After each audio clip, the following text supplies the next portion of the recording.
Hey friend, are you a leader who is career-focused, goal-driven, and possess a lifelong learner mentality? Do you dream about achieving your goals and spend hours Googling how-tos and gurus? Does a side effect of your awesome, might I add, personality include perfectionism, the dreaded imposter syndrome, and the ever-present fear of failure? Well, you've landed in the right place. We just became virtual BFFs. I'm Erin Deal, the founder of the improv training company Improve It, and a recovering perfectionist turned failfluencer. Inspired by the improv rule, there are no mistakes, only gifts. This podcast is the creative outlet you need to not only motivate you, but the people that you lead. Through interviews with corporate leaders, entrepreneurs, and even comedians, you'll walk away becoming a more empathetic boss by realizing that failure is a part of the journey and you must fail in order to improve. In the scene of life, we all have our own unique gifts that we bring to the world, and it is our mistakes that help to unwrap them. Welcome to Failed It.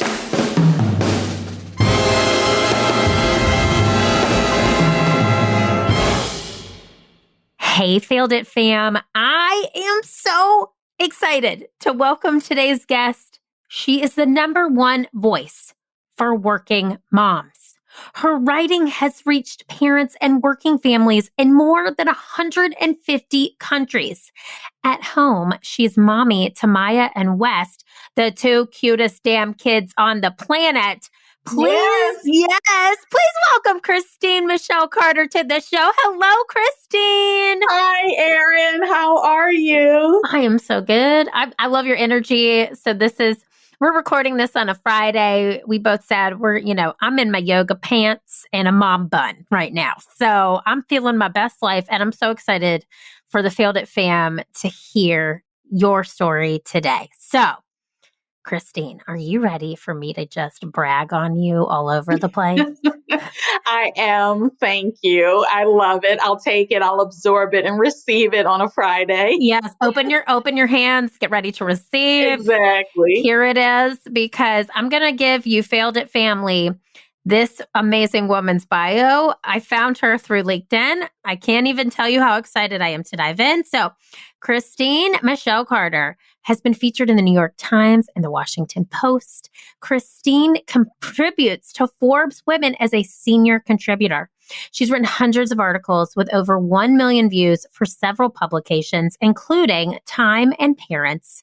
Christine's insights have been included by other authors in their books. Her own best-selling children's book, Can Mommy Go to Work?, was ranked as an empowering book and a life-changing book to guide feminist parenting. I'm just going to let me receive that. Holy yes. Okay.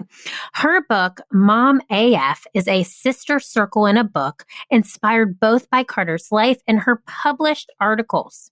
Christine clarifies misconceptions about working mom consumers and multicultural consumers for brands and serves as an amplifier of their personal truths. From delivering consumer insights and brand marketing content to helping HR and diversity teams attract and retain these hardworking professionals, Christine works with advertising agencies, research firms, and companies to ensure they're at the forefront of the minds of female consumers. There's more.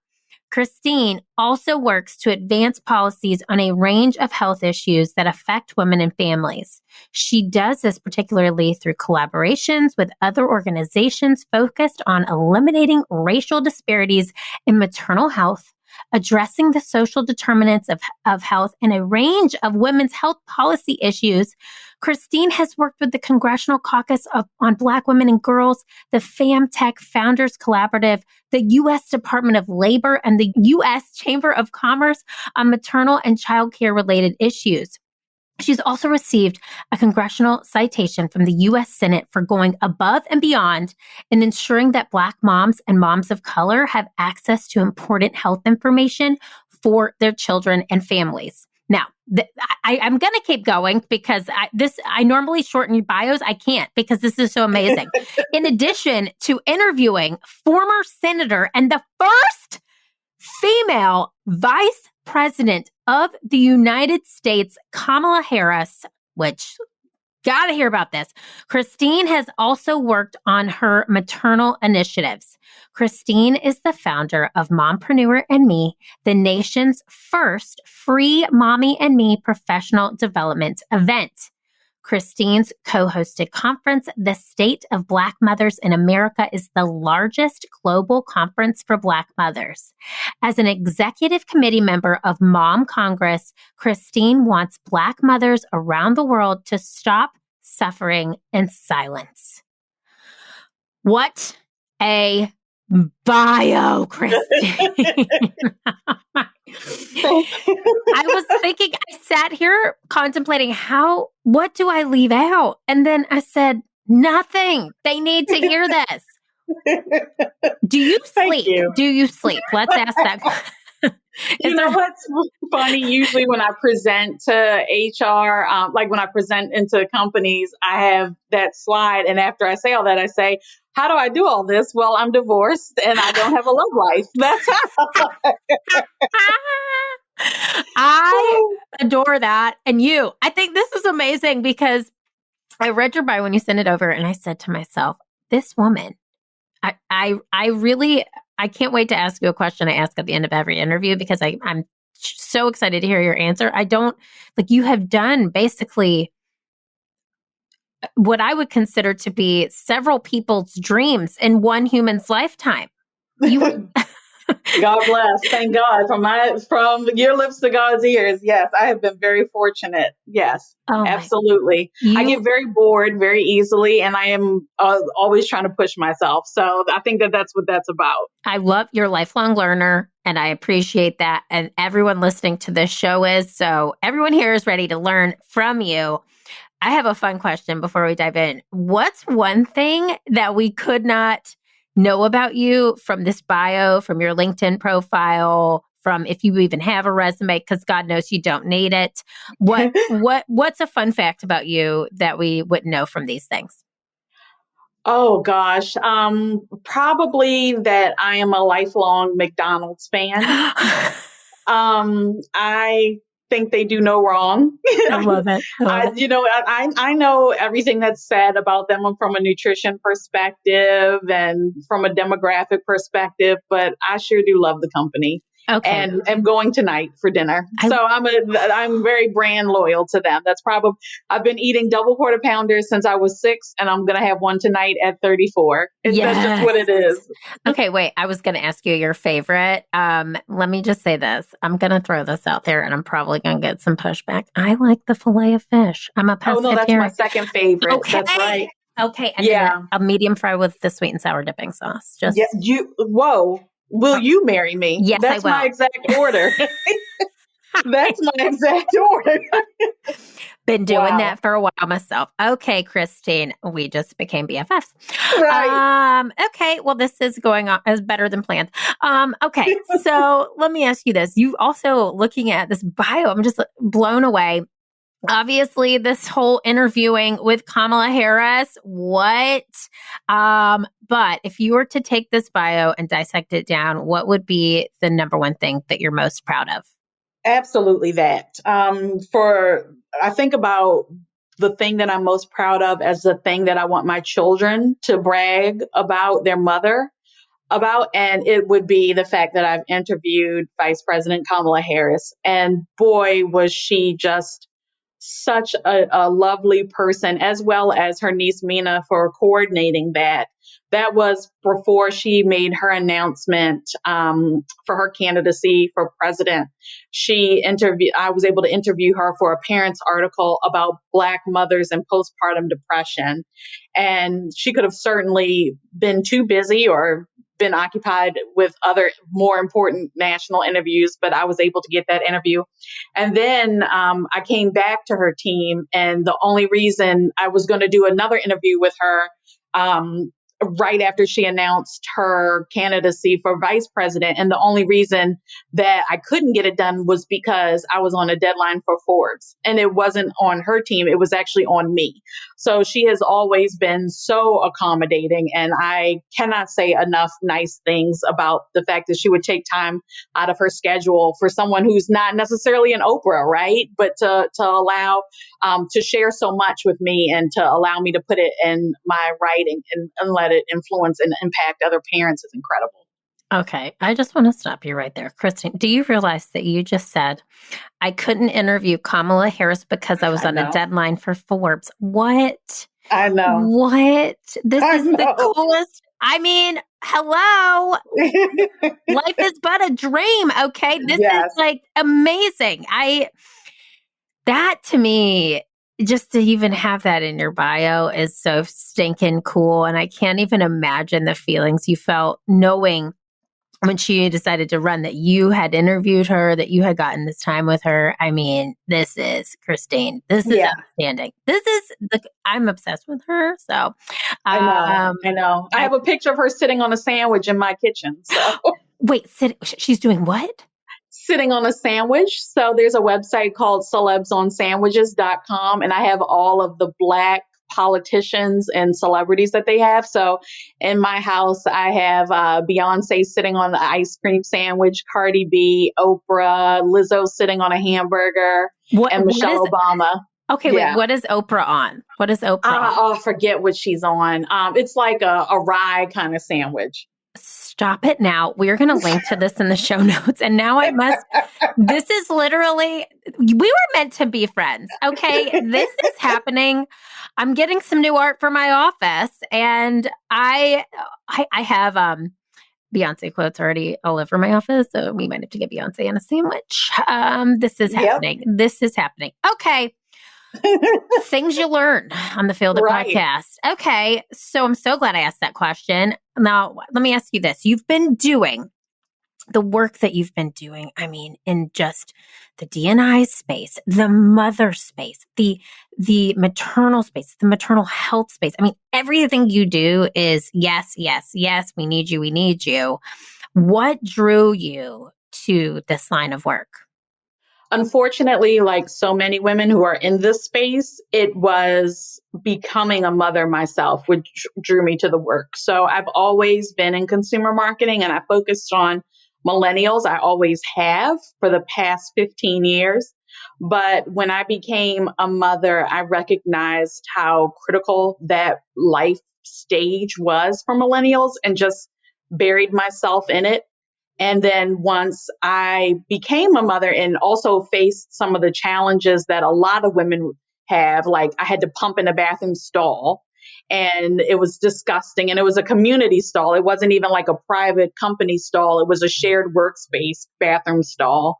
And just having to research the Fair Labor Standards Act and having to advocate on my behalf, it was so frustrating. And I've always been an advocate at heart. I knew that this was what I needed to do moving forward, that there was a lot of work to be done for other women who would decide to become mothers, other women who just want the option and have both options look appealing, and women who weren't even considering it just yet, and women who were. I just wanted to be able to support women as they entered such a critical and just life-changing life stage. Matrescence is a very big deal, and it changes you forever personally and professionally. So any support that I can give to those women, I want to continue doing that.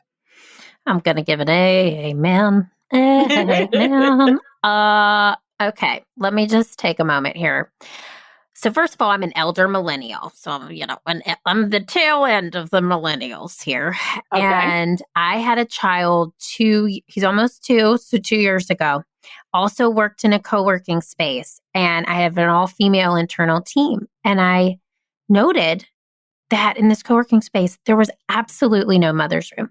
And they had 30 spaces nationwide. I knew the founder of this company, and I went to him and said, I have an all-female team. You have mostly an all-female staff.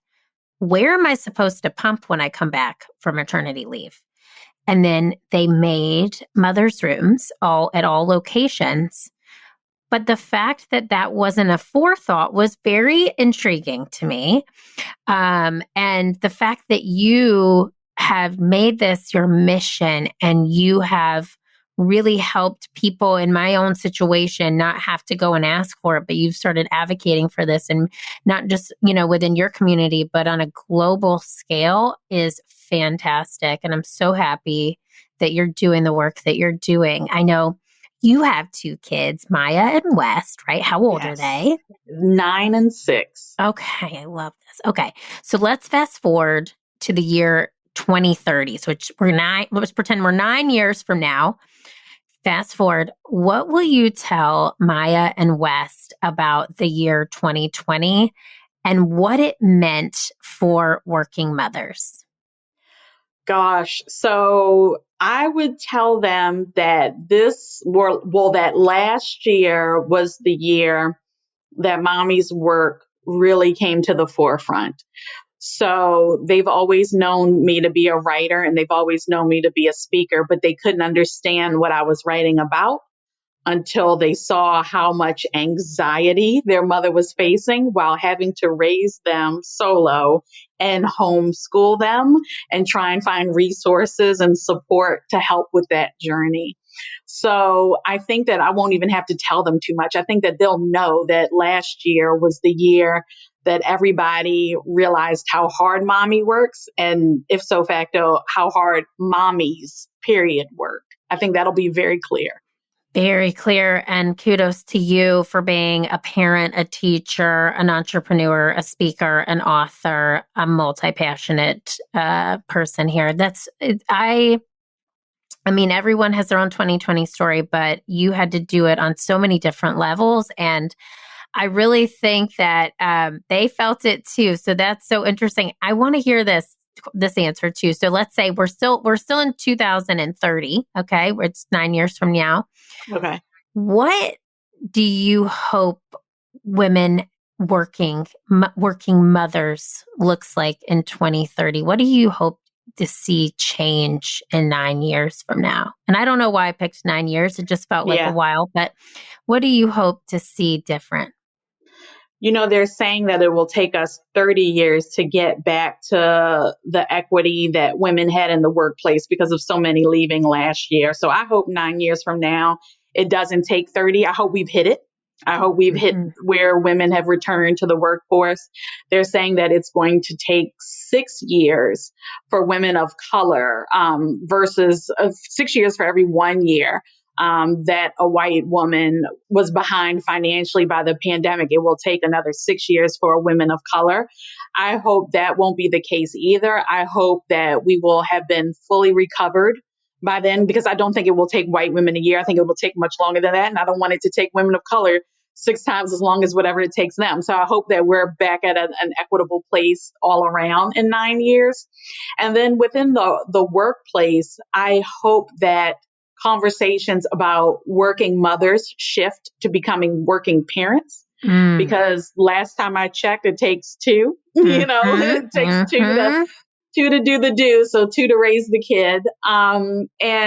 Or the women who do choose to do it on their own, like myself, that they have enough resources and tools and enough independence within their job that they aren't afraid or questioned by their employer about their personal life just because they're a single parent and trying to navigate work-life balance. So overall, I think I'd like equity to be happening 9 years from now. And I'd also like there to be a little bit of normalcy in the fact that we are humans, we procreate, we have children. I don't understand why the normalcy is us working behind a desk, because that's not what we were meant to do.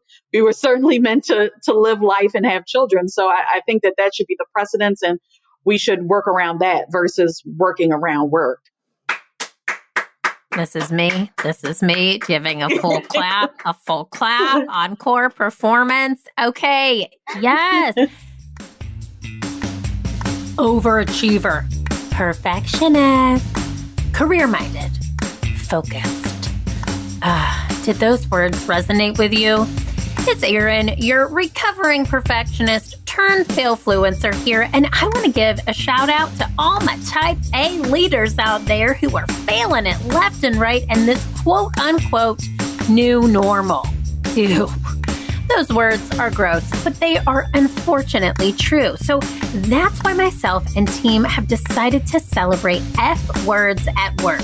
That's right. We at Improve It are throwing a F word party. That's F as in Frank. And we can bring that party to you and your team.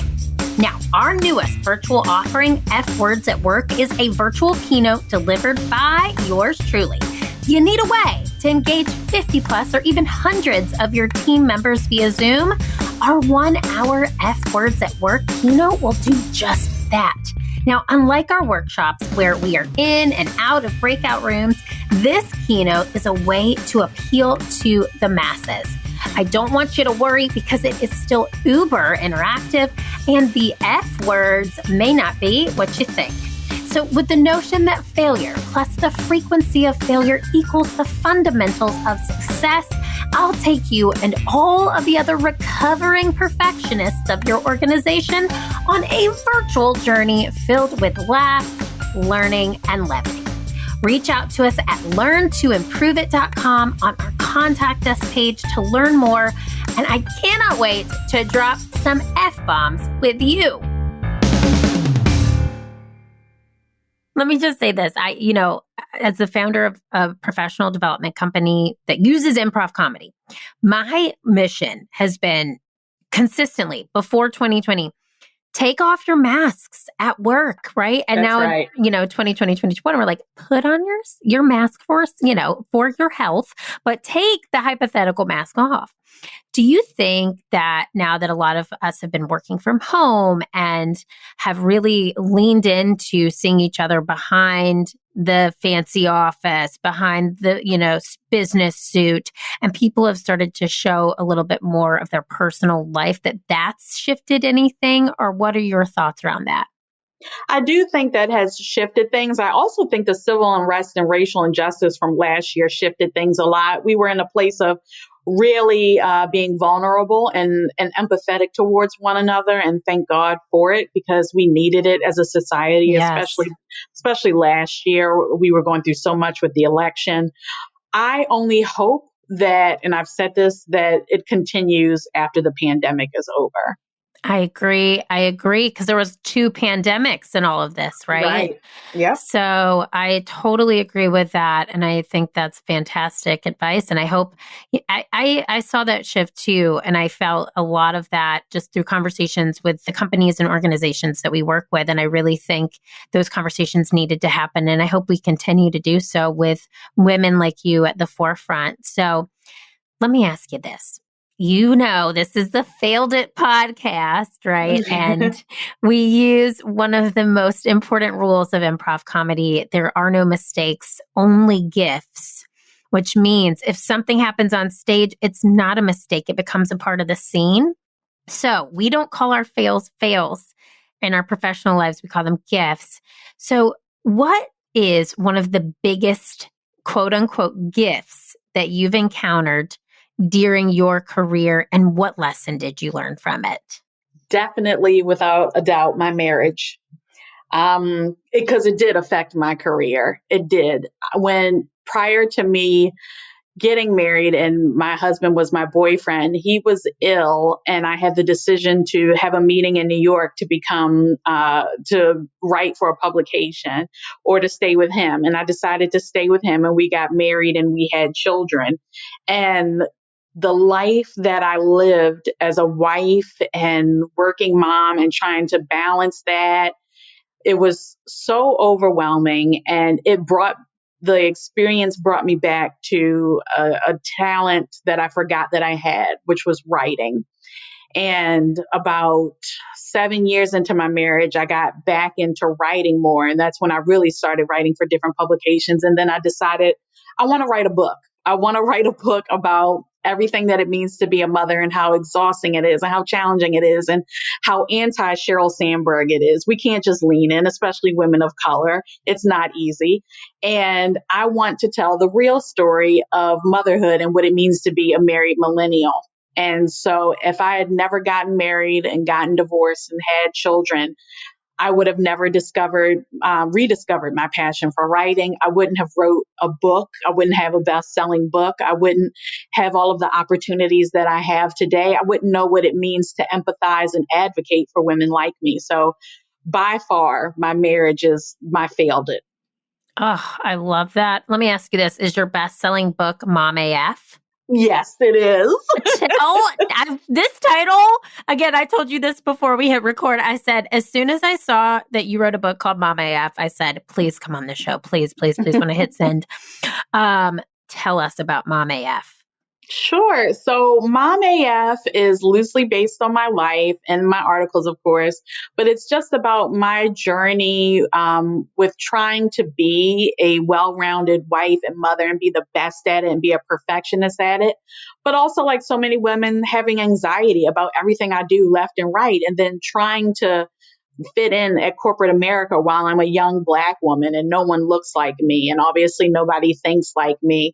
And then me trying to apply the same business principles that have gotten me to spaces where nobody else is professionally at my home. And it doesn't work, right? Because you can't apply business principles to relationships. But it's just about that. And then the unraveling of that, because that's not going to work. That's going to be a mess. So it's about the unraveling of that and also discovering what truly makes me happy and discovering how to navigate all of that and do it authentically and do it in my own way. And it's of course full of curse words and has been so well. I'm so blessed that it has been so well received and so many women. I had somebody in India reach out to me last week and say that she rereads the book over and over again because she's surrounded by traditional India, but feels so unconventional. And I don't know, that just touched me so hard because I never thought I would write a book and somebody in India would be reading it and then rereading it and drawing strength from it. So I'm blessed. I'll tell you that. You are blessed and you're blessing us. I'm going to link to that book in the show notes. And any moms, I know we have a lot of moms out there in the Failed It family, pick up Mom AF. This is, I'm going to get my hands on it too. I can't wait. And I'm so glad that you give the raw and the real through the lens of, it seems like, failures and things that you've experienced in your life. That's what I want the world to continue to do. And you are really that voice. You really are the number one voice for working moms. Thank you. So let me ask you this. What do you think is one of the biggest quote unquote gifts? Remember what we call gifts when it comes to organizations and working mothers today, 2021? What would you say is one of the biggest gifts that you see? I think the biggest gifts that they have or the biggest opportunity they have is to stop siloing work and life. And I think that came through loud and clear last year, right? As you said, as we see people with their babies and dogs in the background and realize that folks do have doctor's appointments and things that they have to tend to for children in the day, and a traditional 9 to 5 just won't cut it. So I think the biggest opportunity or gift that employers have right now is to lay off the micromanaging a bit and remember that we're humans first, and that whatever employees need to do, whatever working moms need to do to be their best and their most authentic and their best self at work, if it's making them productive in the workplace, let them do it. That's the biggest opportunity, is to lay off this notion of a traditional 9 to 5, because I can't tell you how many people I've anecdotally heard say, I just need a moment to go hop on my Peloton in the middle of the day. I'm one of those people. Yeah. Or I just need to walk outside, or I need to spend time with my kids, or I need to just sit and watch cartoons in the middle of the day. Yeah. Because it helps me to recharge. Totally. Cocomelon, okay, is a staple in this household. So let me just say that. I love what you just said right there. And I think that it's so important to repeat that silos, I think, have really gone away in 2020. I looked at the traditional 9 to 5 before I started Improve It about 6 years ago. I worked in a recruiting firm, and it very much was an 8:30 to 5:30 job. you punch in, you punch out, you go home and your job is done. But what we're seeing now is what I like to call a work-life blend. Is that what you would call it? A work-life blend? I would call it a work-life blend. I think it's not necessarily getting up at 9 and working till 12 and then having lunch and then hopping back on at 12:30 or 1 and working till 5. I think it's fluid. I think it happens in the evenings. I think it's happening on the weekends, but I think it's more balanced. And if anything, it seems like it's more hours, but it seems to be more balanced. And that balance is actually healthier for the employee. Yes. Yes. Balanced. And I like that you said fluid. I think both of those things are ringing true as we go into the rest of 2021 and people are looking at a hybrid work from home, work in the office model. Those things exist now. And that is one, I think, positive of all this. There were many, many, many, many negatives. But I think this is something that we're seeing that we can still be productive. We can still be mothers. We can still be parents, and we can still give to both sides of us because we need both of that to feel whole. Oh, Christine, can you come on here again? This is really fun.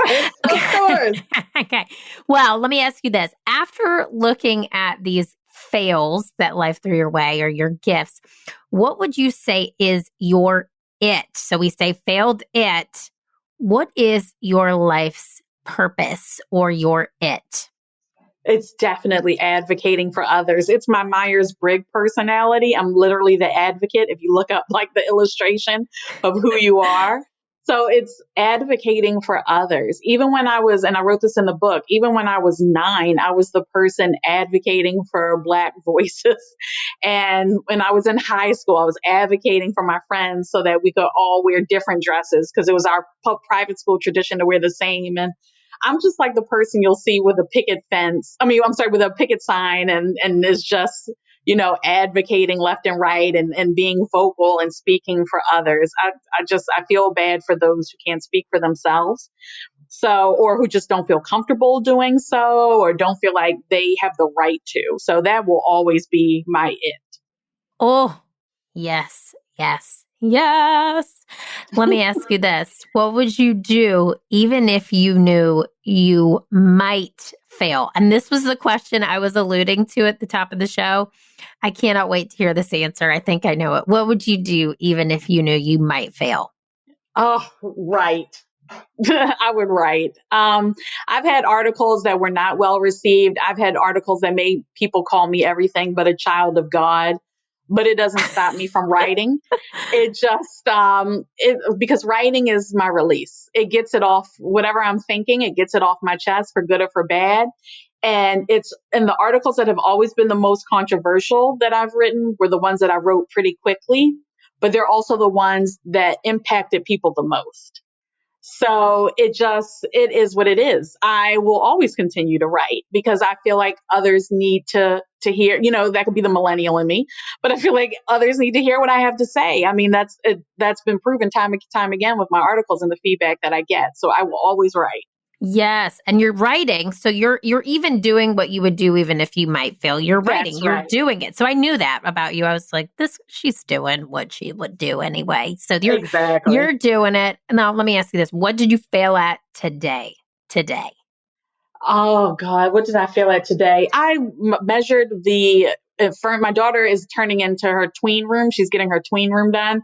And I measured some of the furniture wrong. So I won't be able to get some of the pieces. It's not a horrible fail, but that's the fail of the day. It'll be fixed. That's right. And thanks to anxiety medication and wine, I don't really worry about a lot anymore. It'll get fixed. We are best friends. Okay. I love that so much. This is our final round, Christine. This is called our Fail Yeah Lightning Round. And I shouldn't say final round. This is our last thing I'm going to ask you, but it's called the Fail Yeah Lightning Round. Okay. It's a little improv, a little thinking quickly on your feet, but okay. No, you cannot fail here. I have your back. So I'm going to ask you a series of questions and I want you to respond with just a one-word answer.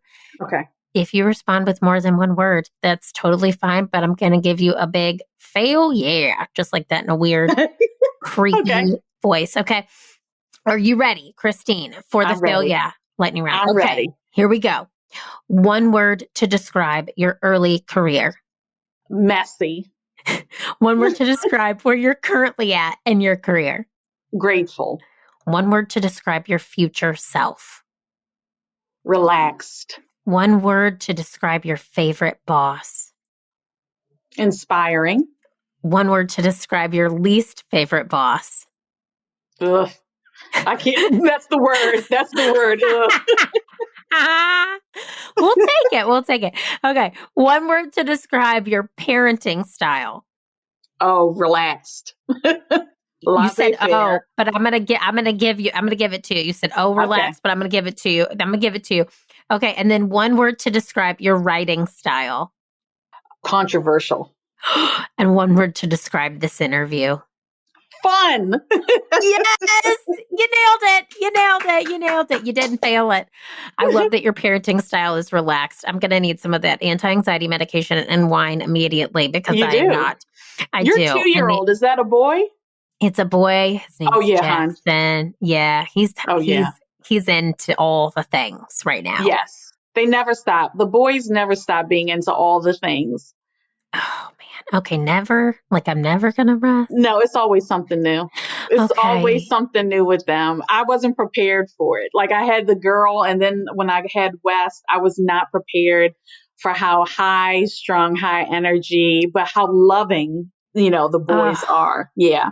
But they're the ones that make you 100%. need wine. The boys are the ones, not the girl. That's good. I'm not alone. I'm not alone. No. I will say that too, that I don't have a girl to compare, but he is so sweet. And he is definitely, cuckoo and he loves Cocomelon and all the things, but he is also so loving. And I think the mom and son relationship is so special. Yes. Don't know anything different, but that's good to know. And I have heard that from women who have a son and a daughter. So thank you. I'm going to just keep drinking Kim Crawford all day long. You got it. That's right. A little helmet with a straw. So let me ask you this. How can we find you? Tell the Failed It family how they can find you, find your books, all the things. Sure. So my books are at Amazon and Target and Barnes and Noble. Mom AF is Can Mommy Go to Work, which is my children's book for kids who are about preschool age to help them understand why moms work. That's at Amazon. And then you can find me at ChristineMichelCarter.com or see Michelle Carter on social media. And we're going to link to all of those things, books included, in the show notes. So if you know someone or you have kids, buy the book. I'm going to buy that preschool book for my son. Do you think a 2-year-old could read Why Mommies Work? So it's you would read it to him. It's a quick bedtime read. That's the idea of it. Perfect. So I wanted a book that wasn't like, like a Where the Wild Things Are or Curious George, where it's 1,000,000 pages because you got stuff to do at night. You just want to put them down. Yep. So it's a very quick bedtime read, but the idea is to help kids understand that even when mommy works, the kids are always in our hearts. And it was written pre-COVID. I was really surprised at how many women purchased it during, because they needed to teach the kids that I have to work and I have a job. It's a good read. It's a fun read. I can't wait. All right. What's going in my Amazon cart tonight? Okay. But thank you so much, Christine, for being here. And we are so lucky to have your voice out there as the advocate for working moms everywhere. Please keep using it. I want you to keep screaming it, shouting it. We need you. So thank you so much for coming on Failed It. Absolutely. Thank you, Erin, for having me. I had a great time. Me too. And to our Failed It family, fail frickin' yeah. Hey friends, thanks for tuning into Failed It. I am so happy you were along for the ride. If you enjoyed this show, please head on over to iTunes, leave us a 5-star review, and subscribe to the show so you never miss an episode. New episodes drop every Wednesday. Now, if you're really feeling today's show, please take a screenshot and tag me on Instagram at Keeping It Real Deal and share it to your stories so we can bring more people to the Failed It family. I'll see you next week, but I want to leave you with this thought. What will you fail at today, and how will that help your future successful self? Think about it. I'm so proud of you, and you are totally failing it. See you next time.